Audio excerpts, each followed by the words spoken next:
बड़ा आनंद मिल रहा है। तुम्हारा तो नूपुर नहीं हो सकता, क्योंकि साधारण वेश में ललिता जी थी। अब मेरा नहीं, मेरी बहू का है, लाओ। श्यामानंद जी के परम प्रिय शिष्य श्री रसिक मुरारी जी थे। हृदयानंद जी के शिष्य श्री श्यामानंद जी, उनके शिष्य श्री रसिक मुरारी जी। गुरुदेव ने जो मंत्र और नाम दिया, इसका जो निरंतर जप करते महाबलशाली हो जाते हैं। श्यामानंद जी ने जो भजन पद्धति बताई, जो मंत्र बताया, जो नाम बताया, लग गए रात दिन उसी में रसिक मुरारी जी, तो गुरु प्रदत्त भजन से महाबलवान हो गए।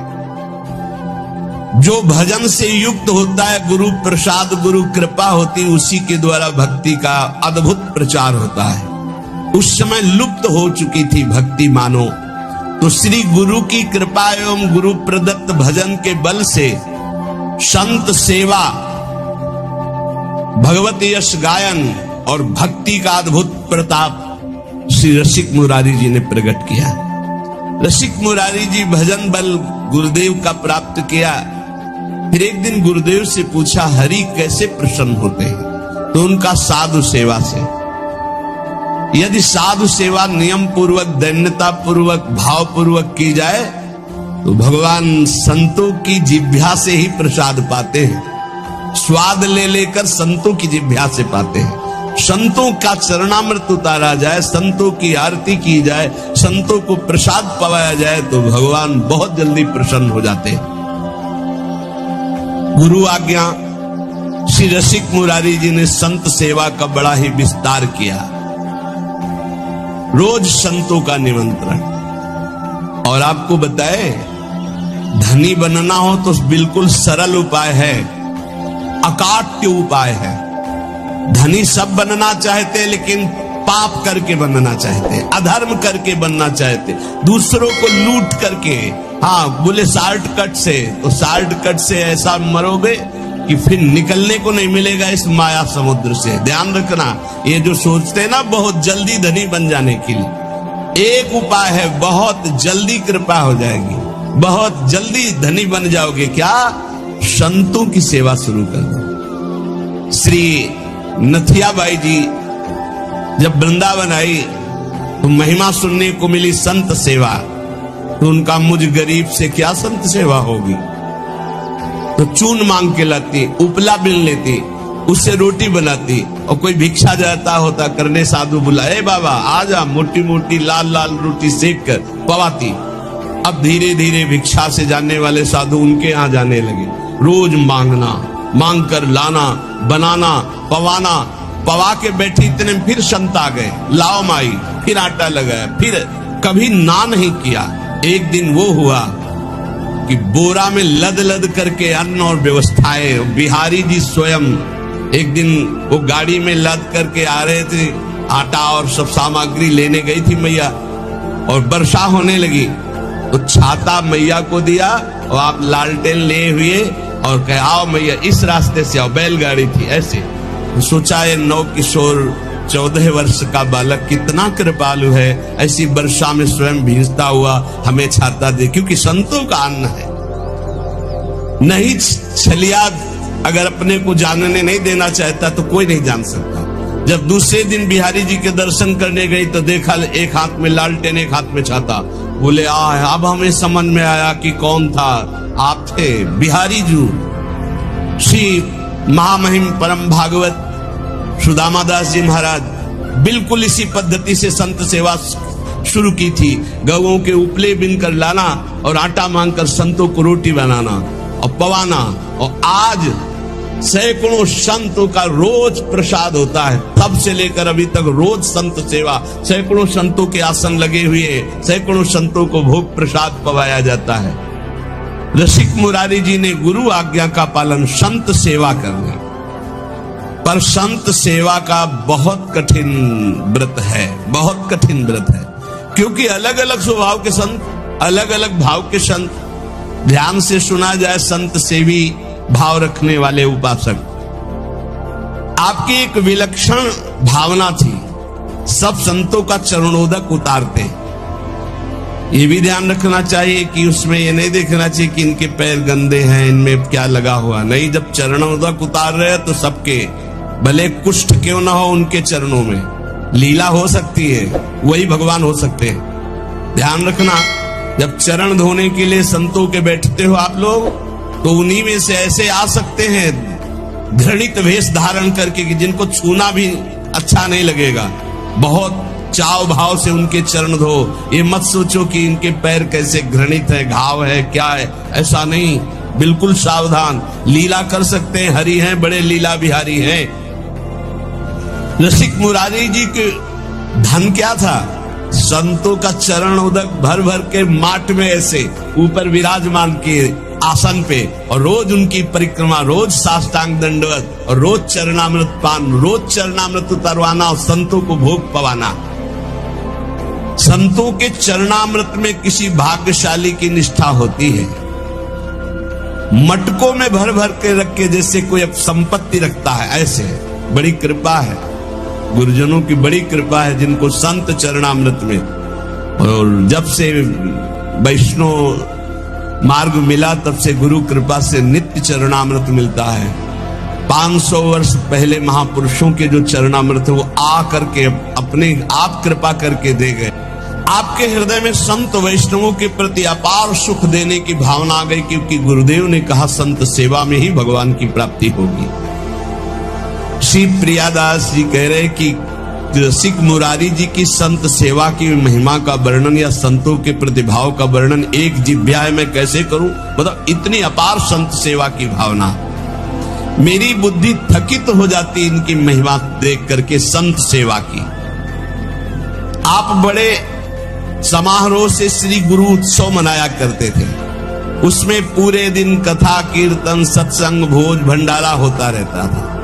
सब संतों को बड़ा सुख प्रदान करते थे। यह उत्सव 12 दिन तक लगातार गुरु उत्सव चलता। 12 दिन भक्तों की भीड़ रहती, जो देखने में अत्यंत आनंद प्रदान करने वाली होती है। गुरु उत्सव, इस उत्सव का नाम दंडोत्सव है।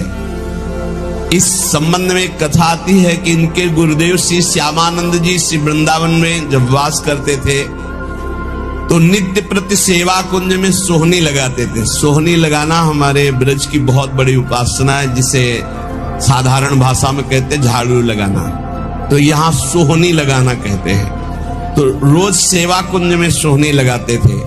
सेवा कुंज में प्रिया प्रीतम नित्य विहार करते हैं, तो इनको एक अपार सुख मिलता कि मेरे श्यामा श्याम यहाँ विहार करते, मुझे सोहनी सेवा का सौभाग्य मिला, मैं उनकी दासी हूं। बाहर वो सोहनी लगाते समय बड़े गौर से वो एक एक लता के नीचे एक एक चरण चिन्ह को देखते, कहीं प्रियालाल के चरण चिन्ह तो नहीं है, कहीं किसी लता के नीचे प्रियालाल विराजमान तो नहीं है। प्रियालाल के चरण चिन्हों के कभी कभी उनको दर्शन हो जाते तो बड़े भाव में मगन हो जाते। कभी कभी युगल चरणारविंद के दर्शन होते। कैसे पहचान होती कि प्रियालाल के चरण चिन्ह? क्योंकि प्रियालाल के चरण में 19 चिन्ह हैं, चरण चिन्ह। सबके साधारण चरण ऐसे, प्रियालाल के चरणों में चरण चिन्ह हैं, उनको देखकर पहचान होती ये युगल सरकार के चरण चिन्ह हैं। बड़े भाव में मगन हो जाते सोहनी लगाते हुए। सेवा कुंज में सोहनी सेवा करते। एक दिन प्रियाजू ने इन्हें दर्शन देने की इच्छा की। सेवा में बड़ी सामर्थ्य, इसीलिए कहते हैं कि वृंदावन में कहीं भी थोड़ी सोहनी लगा दोगे तो तुम्हारे भाग्य में सोहनी लग जाएगी, सब कूड़ा करकट अशुभ प्रारब्ध नष्ट हो जाएगा। श्री जी की इच्छा हुई दर्शन देने की, पर श्री जी सीधे दर्शन नहीं दे सकती। जब तक किसी सखी का कृपा प्रसाद नहीं प्राप्त होगा तो श्री जी इच्छा भी करेंगी तो दर्शन नहीं दे पाएंगे। इसलिए ये आचार्य रूपा सहचर्या, इनकी कृपा पहले प्राप्त होनी चाहिए, तब श्री जी के दर्शन होंगे। नहीं, श्री जी के दर्शन की एक मर्यादा है, बिना सखी के दर्शन के, बिना सखी अनुग्रह के श्री जी का दर्शन। इच्छा हुई श्री जी के दर्शन की तो डायरेक्ट आकर के दर्शन नहीं दिया। अनुग्रहमयी श्री जी ने पहले सखी की अनुकूलता हो, सखी दर्शन दे, तब दर्शन का विधान बने। एक दिन श्री जी ने जानबूझकर अपने श्री चरण का एक नूपुर छोड़ दिया सेवा करने। अब प्रातः काल श्री श्यामानंद जी सोहनी लगाते थे, तो जे ही लगाया तो देखा बड़ा कीमती अद्भुत नूपुर, बड़ा आनंद मिल रहा है। विचार किया किसी नवविवाहिता का होगा, ढूंढने आएगी, दे देंगे। तो अपने अचला की छोर में संत है, बांध कर अपने माथे पे रख के सापा बांध के सोहनी लगाने लगे। सोच रहे थे किसी की बेटी या किसी की नवविवाहिता बहू का ही है, क्योंकि बहुत खोजने आएगा तो देंगे। श्री जी ने अपने आभूषण श्री ललिता जी से कहा, ये संभाल करके मंगला के आभूषण रखो। तो उनमें कहा, प्यारी जी आपके एक श्री चरण का नूपुर तो है ही नहीं। तो जानबूझ के श्री जी ने गिराया था, क्योंकि जब तक सखी कृपा नहीं होगी तब तक श्री जी दर्शन नहीं देंगी। जाओ देखो सेवा कुंज में किसी लता के नीचे कहीं अरज कर तो नहीं गिर गया। ललिता जी ने खोज प्रारंभ की तो देखा श्री श्यामानंद जी वयोवृद्ध सोहनी लगा रहे, राधा राधा सोहनी लगा रहे। ललिता जी ने विचार किया, मैं अपने स्वरूप से जाकर के इनसे मांगूंगी तो अच्छा नहीं रहेगा। साधारण वेश में गई और कहने लगी कि बाबा यहां सोहनी लगाते नूपुर तो नहीं मिला, यदि मिला हो तो मुझे दे दीजिए। तुम्हारा तो नूपुर नहीं हो सकता, क्योंकि साधारण वेश में ललिता जी थी। अब मेरा नहीं, मेरी बहू का है, लाओ। नहीं ऐसे तो मैं नहीं दूंगा, तुम्हारी बहू का है तो पहले वो चरण दिखावें जिसमें वो नूपुर बंधा है, और ठीक हमारे जैसा नूपुर है कि नहीं वो, अगर है अभी दे दूंगा, अगर नहीं दिखाया नहीं दूंगा। अंदर आनंद हो रहा है कि इस नूपुर में कुछ तो है, क्योंकि इसकी खोज हुई है और ये जो हमसे बात कर रहे हैं बड़ा अपार आनंद मिल रहा है, पर ये अपने वेश को छुपाए हुए ये दिव्य है, कोई साधारण नहीं। अरे नाय बाबा तू मुझे दे दे। नहीं नहीं मैं आपको दे दूं, और थोड़ी देर बाद जिस बहू का गिरा है या जिस बेटी का गिरा है वो आके बोले कि मेरा नूपुर, तो हम तुम्हें कहां खोजेंगे। नहीं हम तभी देंगे जब दूसरे चरण का नूपुर पहना के, तब हमें वो नूपुर वहां, तो ये नूपुर ले उनके चरण में बांध। बहुत हट किया ललिता जी ने, नहीं दिया। तब जाकर श्री जी से बात की तो श्री जी ने कहा, सखी अब तो हम ही को चलना होगा, क्योंकि बहुत जिद की है और श्री जी दर्शन देना चाहती थी, इसलिए ये लीला की।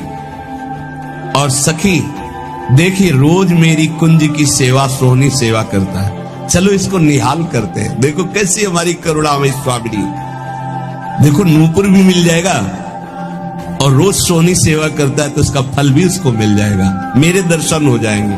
श्री जी उतावली है दर्शन देने के लिए, इसलिए हमारी स्वामिनी जैसा स्वभाव किसका, सहज स्वभाव पर्यो नवल किशोरी जी को मृदुता दयालुता कृपालुता की राशि है। स्वयं दर्शन का विधान बनाती, अपने नूपुर छोड़ दिए। श्री जी ललिता जी के साथ आए। ललिता जी ने कहा, देखो इनके चरणों की तरफ देखो, वो नूपुर है ना, ऐसा है ना नूपुर, उतारे देख, हाँ। साष्टांग चरणों में लौट गए, श्री जी की करुणा देखी, इशारा किया मैं बांधू। श्री जी ने श्री जी के चरणों में नूपुर बांधा और श्री जी ने वरद हस्त श्यामानंद महाप्रभु के मस्तक पर। क्या सौभाग्य, ये कथाएं नहीं है, ये कि सत्य घटनाएं हैं। ये घर है श्री जी का घर, ऐसा न समझो किसी युग की कोई हम कथा कह रहे हैं, ये घर है श्री जी का प्यारे। यहाँ आज भी श्री जी कैसे तुम्हें बताए, बस वाणी की सामर्थ्य नहीं, कहा कहो एक जीव सखीरी बात की बात बात। श्री जी दुलार कर रही श्यामानंद, मेरी कुंज की सोहनी लगाने वाली मेरी ये सखी है, दुलार कर रही। अपने कर कमल से श्री जी के अति दुर्लभ ब्रह्मेश्वरादि सुदरूह पदारविंद, उनमें नूपुर पहना रहे हैं श्री श्यामानंद जी।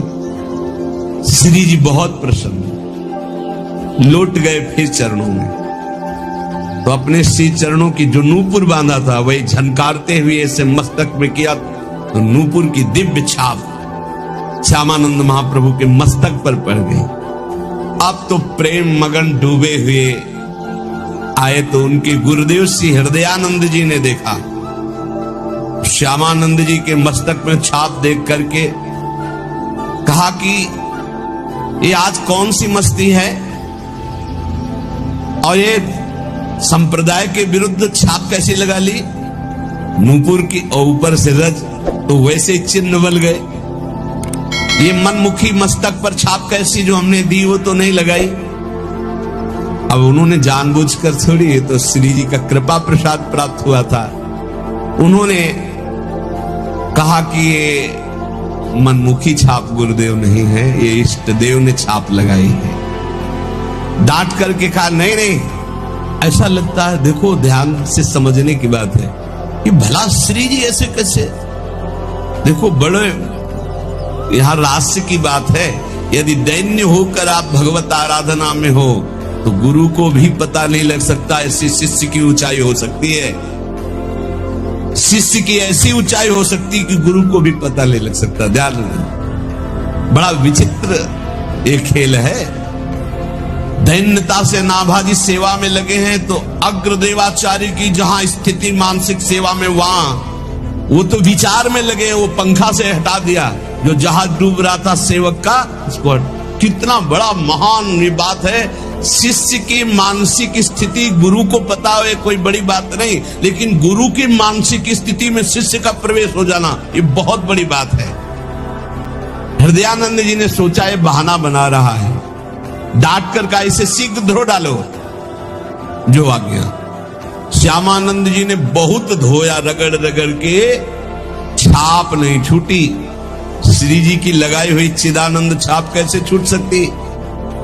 हृदयानंद जी ने तो यह अर्थ लगाया कि इन्होंने ठीक से धोया नहीं, अतः स्वयं बोले इधर आओ, और रगड़ रगड़ के इतना घसा कि मस्तक से रक्त निकलने लगा पर छाप नहीं छूटी। तब वो सहम गए और कहा सत्य श्री जी की छाप लगाई हुई है। तो उनका हाँ गुरुदेव, धन्य है तुम्हारा जीवन, धन्य। विश्वास हो गया कि श्री जी ने तुम्हें स्वीकार कर लिया है। जो वैष्णव जन और सब थे बोले धन्य है। पर हृदयानंद जी ने कहा कि फिर भी हम ये मानेंगे कि तुमने हमारे तिलक की जगह छाप लगाई, इसलिए अपराध है, इसलिए हम वैष्णव समाज में दंड निर्धारित करेंगे। देखो गुरुजनों की बड़ी विचित्र लीला होती, बड़ी विचित्र लीला होती। सब वैष्णव समाज के बीच में कह रहे मैं तुम्हें दंड दूंगा। तो हृदय से आ रहा है कि गुरुदेव आपकी कृपा से ही तो मुझे श्री जी ने सहचरी भाव दिया है, ये छाप लगाई है। श्यामानंद जी को अपने नूपुर की छाप देकर अपने परिकर में श्री जी मिला लिया है। ये सुबल सखा प्रकट हुए और उन्होंने पूरे वैष्णव मंडली के बीच में कहा कि मैं साक्षी देता हूं कि इन्होंने अपने आप से नहीं, स्वयं श्री जी महारानी जी ने प्रकट होकर छाप दी। और सुबल इतना बोलकर वही तमाल का वृक्ष था, वृक्ष रूप में ही। तो उनको लगा कि लता पता ये सब सखा है, सब श्री जी के निज परिकर है। तब उन्हें आया कि ये श्री जी ने छाप लगाई है। तत्काल दिव्य वाणी हुई, हृदयानंद जी अब तो विश्वास कर लो कि तुम्हारा शिष्य जहां तुम्हारी पहुंच नहीं वहां है, श्री जी के निज परिकर में मिल चुका है। अब वो सहम गए। अगर दैन्य शिष्य है और गुरु थोड़ा भी मनमानी कर जाए तो गुरु के भी हृदय में दाह जलन पैदा हो जाएगी। मान गए श्री हृदयानंद जी। श्री हृदयानंद जी मान तो गए, लेकिन उनका हृदय जलने लगा कि गलती हो गई, शिष्य के प्रति गलती हो गई। वैष्णवों ने कहा कि देखो हृदयानंद जी, आपने हम सबको एकत्रित किया था श्यामानंद जी को दंड देने के लिए, लेकिन आज हम आपके ऊपर दंड लगा रहे हैं क्योंकि आपने गलत किया। अपने शिष्य के माथे को इतना रगड़ा, रक्त प्रवाह, और वो कह रहे श्री जी ने किया, फिर भी आप नहीं मान रहे। तो तमाल वृक्ष से सुबल सखा प्रकट होकर के साक्षी दिया। तो अब ये दिव्य है जो वाणी आपके अंदर आकर विश्वास दिलाई, तो अब हम आपको क्षमा नहीं करेंगे। इसके प्रायश्चित में 12 दिन तक आपको संतों को प्रसाद पवाना होगा, अखंड 12 दिन कीर्तन चलेगा, भगवत चर्चा चलेगी, ये दंड है आपको। तो उस दिन से दंडोत्सव मनाया जाने लगा हृदयानंद जी की। श्यामानंद जी तत्काल समस्त वैष्णवों के समक्ष खड़े होकर हाथ जोड़कर कहा कि गुरुदेव को जो ये दंड शब्द कहा गया है, ये मैं स्वीकार करता हूं। आज से दंडोत्सव मैं करूंगा। मेरे अहोभाग्य है, शायद गुरुदेव यही करवाना चाहते थे, इसीलिए ऐसा बोले। देखो, शिष्य में अब भी गुरु के प्रति दोष नहीं आ रहा। बलिहारी इसीलिए तो महापुरुषों के पावन चरित्र हमें शिक्षा देते हैं। वैष्णवों ने कहा धन्य है, धन्य है, धन्य है श्यामानंद जी, धन्य है तुम्हारी गुरु भक्ति। और संतों ने स्वीकृति दे दी। श्यामानंद जी बड़े उत्साह से 12 दिन तक उत्सव मनाते। यद्यपि वो एक बार के लिए दंड था, पर उसे प्रतिवर्ष मनाने लगे। और वही रसिक मुरारी के गुरुदेव है श्यामानंद जी, तो अब रसिक मुरारी वही दंडोत्सव मनाते। बड़ा कीमती अद्भुत नूपुर, बड़ा आनंद मिल रहा है। तुम्हारा तो नूपुर नहीं हो सकता, क्योंकि साधारण वेश में ललिता जी थी। अब मेरा नहीं, मेरी बहू का है, लाओ। श्यामानंद जी के परम प्रिय शिष्य श्री रसिक मुरारी जी थे। हृदयानंद जी के शिष्य श्री श्यामानंद जी, उनके शिष्य श्री रसिक मुरारी जी। गुरुदेव ने जो मंत्र और नाम दिया, इसका जो निरंतर जप करते महाबलशाली हो जाते हैं। श्यामानंद जी ने जो भजन पद्धति बताई, जो मंत्र बताया, जो नाम बताया, लग गए रात दिन उसी में रसिक मुरारी जी तो गुरु प्रदत्त भजन से महाबलवान हो गए। जो भजन से युक्त होता है, गुरु प्रसाद, गुरु कृपा होती, उसी के द्वारा भक्ति का अद्भुत प्रचार होता है। उस समय लुप्त हो चुकी थी भक्ति मानो।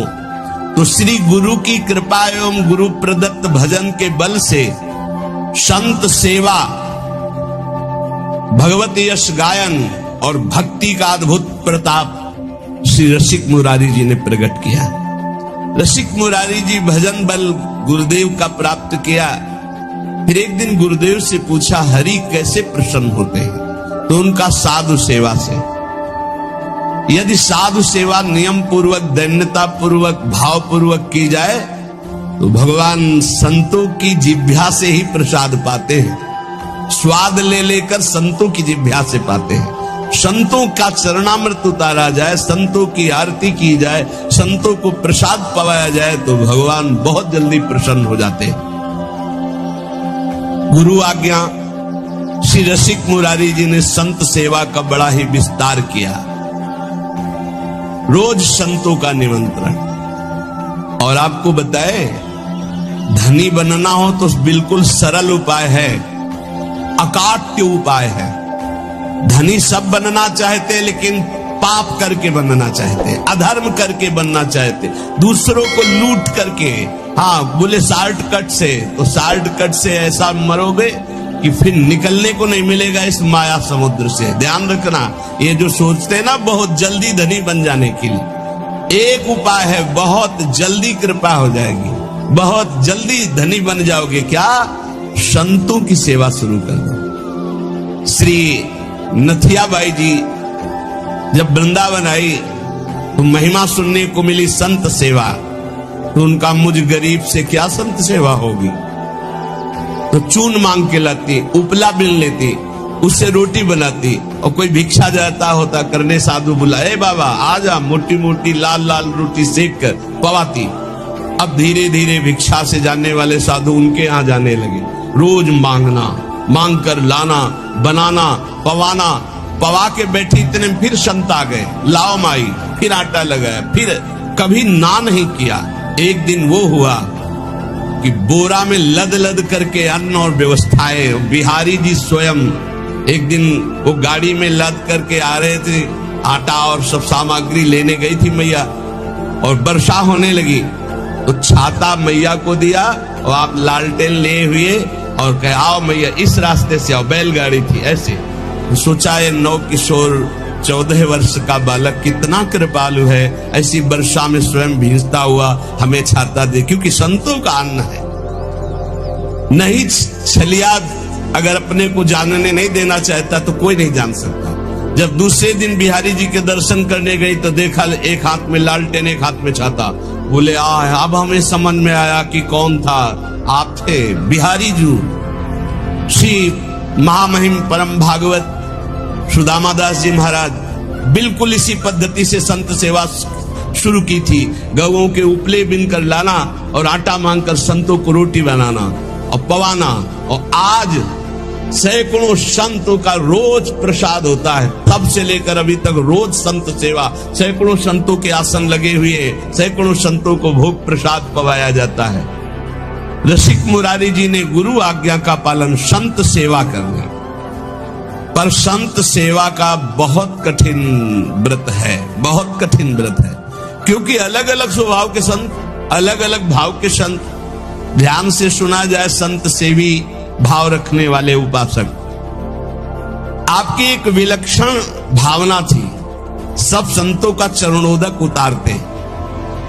ये भी ध्यान रखना चाहिए कि उसमें ये नहीं देखना चाहिए कि इनके पैर गंदे हैं, इनमें क्या लगा हुआ, नहीं। जब चरणोदक उतार रहे हैं तो सबके, भले कुष्ठ क्यों ना हो उनके चरणों में, लीला हो सकती है, वही भगवान हो सकते हैं। ध्यान रखना, जब चरण धोने के लिए संतों के बैठते हो आप लोग, तो उन्हीं में से ऐसे आ सकते हैं घृणित वेश धारण करके कि जिनको छूना भी अच्छा नहीं लगेगा। बहुत चाव भाव से उनके चरण धो, ये मत सोचो कि इनके पैर कैसे घृणित है, घाव है, क्या है, ऐसा नहीं। बिल्कुल सावधान, लीला कर सकते हैं, हरि हैं, बड़े लीला बिहारी हैं। रसिक मुरारी जी के धन क्या था, संतों का चरण उदक भर भर के माट में ऐसे ऊपर विराजमान किए आसन पे, और रोज उनकी परिक्रमा, रोज साष्टांग दंडवत, और रोज चरणामृत पान, रोज चरणामृत उतरवाना और संतों को भोग पवाना। संतों के चरणामृत में किसी भाग्यशाली की निष्ठा होती है। मटकों में भर भर के रख के जैसे कोई संपत्ति रखता है, ऐसे बड़ी कृपा है, गुरुजनों की बड़ी कृपा है जिनको संत चरणामृत में।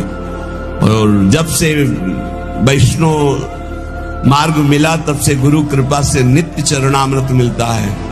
500 वर्ष पहले महापुरुषों के जो चरणामृत है वो आ करके अपने आप कृपा करके दे गए। आपके हृदय में संत वैष्णवों के प्रति अपार सुख देने की भावना आ गई, क्योंकि गुरुदेव ने कहा संत सेवा में ही भगवान की प्राप्ति होगी। श्री प्रियादास जी कह रहे कि रसिक मुरारी जी की संत सेवा की महिमा का वर्णन या संतों के प्रतिभाव का वर्णन एक जिह्वा में कैसे करूं, मतलब इतनी अपार संत सेवा की भावना। मेरी बुद्धि थकित हो जाती इनकी महिमा देख करके संत सेवा की। आप बड़े समारोह से श्री गुरु उत्सव मनाया करते थे, उसमें पूरे दिन कथा कीर्तन सत्संग भोज भंडारा होता रहता था, सब संतों को बड़ा सुख प्रदान करते थे। यह उत्सव 12 दिन तक लगातार गुरु उत्सव चलता। 12 दिन भक्तों की भीड़ रहती, जो देखने में अत्यंत आनंद प्रदान करने वाली होती है। गुरु उत्सव, इस उत्सव का नाम दंडोत्सव है। इस संबंध में कथा आती है कि इनके गुरुदेव श्री श्यामानंद जी श्री वृंदावन में जब वास करते थे तो नित्य प्रति सेवा कुंज में सोहनी लगाते थे। सोहनी लगाना हमारे ब्रज की बहुत बड़ी उपासना है, जिसे साधारण भाषा में कहते हैं झाड़ू लगाना, तो यहाँ सोहनी लगाना कहते हैं। तो रोज सेवा कुंज में सोहनी लगाते थे। सेवा कुंज में प्रिया प्रीतम नित्य विहार करते हैं तो इनको एक अपार सुख मिलता कि मेरे श्यामा श्याम यहाँ विहार करते, मुझे सोहनी सेवा का सौभाग्य मिला, मैं उनकी दासी हूं। बाहर वो सोहनी लगाते समय बड़े गौर से वो एक एक लता के नीचे एक एक चरण चिन्ह को देखते, कहीं प्रियालाल के चरण चिन्ह तो नहीं है, कहीं किसी लता के नीचे प्रियालाल विराजमान तो नहीं हुए। प्रियालाल के चरण चिन्हों के कभी कभी उनको दर्शन हो जाते तो बड़े भाव में मगन हो जाते। कभी कभी युगल चरणारविंद के दर्शन होते। कैसे पहचान होती कि ये प्रियालाल के चरण चिन्ह? क्योंकि प्रियालाल के चरण में 19 चिन्ह हैं, चरण चिन्ह। सबके साधारण चरण ऐसे, प्रियालाल के चरणों में चरण चिन्ह हैं, उनको देखकर पहचान होती ये युगल सरकार के चरण चिन्ह हैं। बड़े भाव में मगन हो जाते सोहनी लगाते हुए। सेवा कुंज में सोहनी सेवा करते। एक दिन प्रियाजू ने इन्हें दर्शन देने की इच्छा की। सेवा में बड़ी सामर्थ्य, इसीलिए कहते हैं कि वृंदावन में कहीं भी थोड़ी सोहनी लगा दोगे तो तुम्हारे भाग्य में सोहनी लग जाएगी, सब कूड़ा करकट अशुभ प्रारब्ध नष्ट हो जाएगा। श्री जी की इच्छा हुई दर्शन देने की, पर श्री जी सीधे दर्शन नहीं दे सकती। जब तक किसी सखी का कृपा प्रसाद नहीं प्राप्त होगा तो श्री जी इच्छा भी करेंगी तो दर्शन नहीं दे पाएंगे।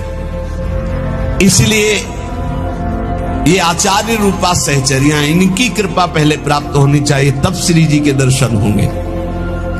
नहीं, श्री जी के दर्शन की एक मर्यादा है, बिना सखी के दर्शन के, बिना सखी अनुग्रह के श्री जी का दर्शन। इच्छा हुई श्री जी के दर्शन की तो डायरेक्ट आकर के दर्शन नहीं दिया।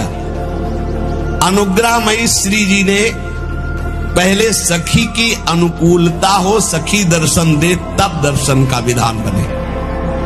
एक दिन श्री जी ने जानबूझकर अपने श्री चरण का एक नूपुर छोड़ दिया सेवा को।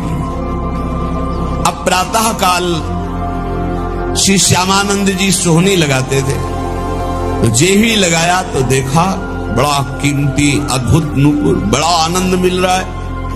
विचार किया किसी नवविवाहिता का होगा, ढूंढने आएगी, दे देंगे। तो अपने अचला की छोर में संत है, बांध कर अपने माथे पे रख के सापा बांध के सोहनी लगाने लगे। सोच रहे थे किसी की बेटी या किसी की नवविवाहिता बहू का ही है, क्योंकि बहुत खोजने आएगा तो देंगे।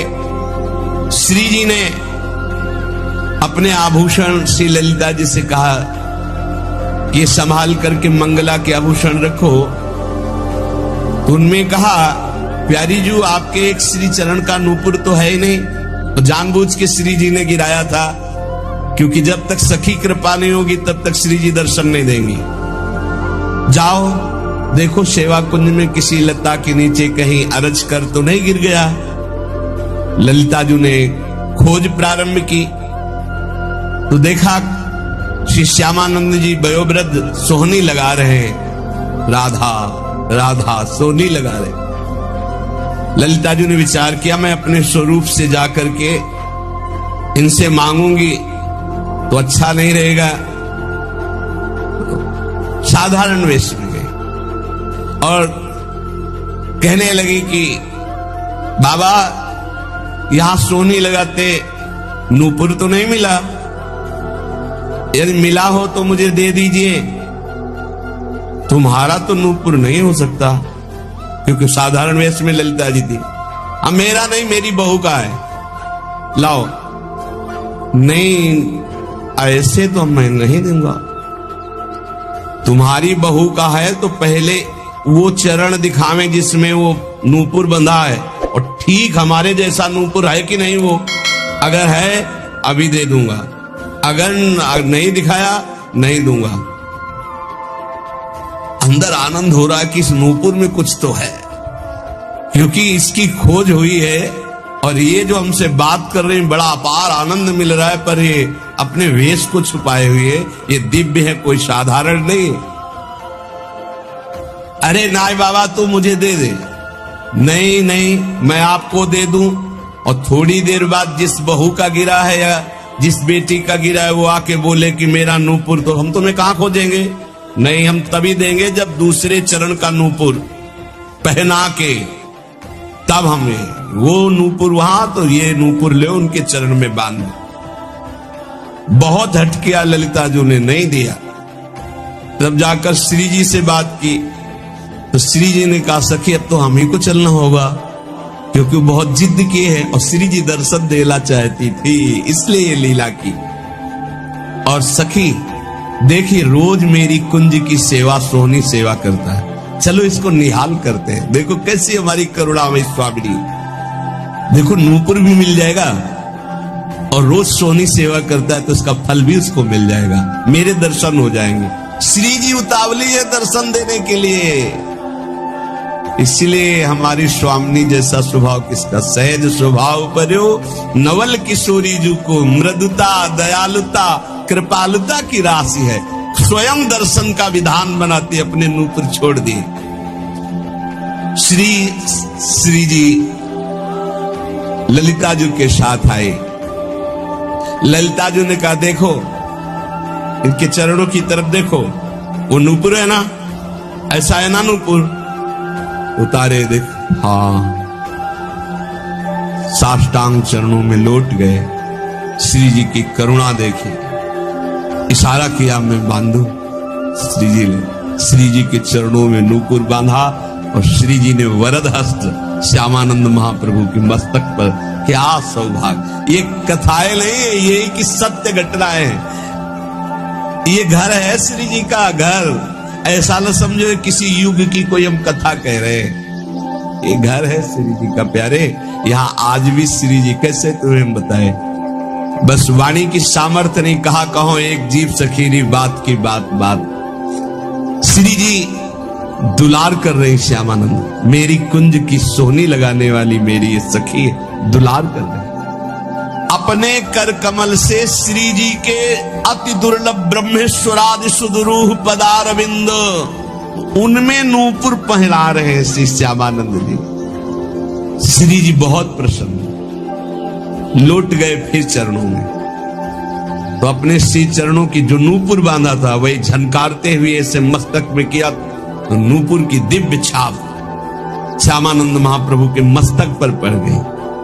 अब तो प्रेम मगन डूबे हुए आए, तो उनके गुरुदेव श्री हृदयानंद जी ने देखा, श्यामानंद जी के मस्तक में छाप देख करके कहा कि ये आज कौन सी मस्ती है, और ये संप्रदाय के विरुद्ध छाप कैसी लगा ली, नूपुर की और ऊपर से रज, तो वैसे ही चिन्ह बन गए। ये मनमुखी मस्तक पर छाप कैसी जो हमने दी वो तो नहीं लगाई। अब उन्होंने जानबूझकर थोड़ी, ये तो श्री जी का कृपा प्रसाद प्राप्त हुआ था। उन्होंने कहा कि ये मनमुखी छाप गुरुदेव नहीं है, ये इष्ट देव ने छाप लगाई है। डांट करके कहा नहीं नहीं, ऐसा लगता है, देखो ध्यान से समझने की बात है कि भला श्री जी ऐसे कैसे, देखो बड़े यहां रहस्य की बात है। यदि दैन्य होकर आप भगवत आराधना में हो तो गुरु को भी पता नहीं लग सकता, ऐसी शिष्य की ऊंचाई हो सकती है, शिष्य की ऐसी ऊंचाई हो सकती कि गुरु को भी पता नहीं लग सकता। ध्यान रखना, बड़ा विचित्र एक खेल है। दैन्यता से नाभाजी सेवा में लगे हैं, तो अग्रदेवाचार्य की जहां स्थिति मानसिक सेवा में, वहां वो तो विचार में लगे, वो पंखा से हटा दिया जो जहाज डूब रहा था सेवक का, उसको कितना बड़ा महान ये बात है। शिष्य की मानसिक स्थिति गुरु को पता हो, कोई बड़ी बात नहीं, लेकिन गुरु की मानसिक स्थिति में शिष्य का प्रवेश हो जाना ये बहुत बड़ी बात है। हृदयानंद जी ने सोचा ये बहाना बना रहा है, डांट कर का इसे शीघ्र धो डालो, जो आ गया। श्यामानंद जी ने बहुत धोया, रगड़ रगड़ के, छाप नहीं छूटी।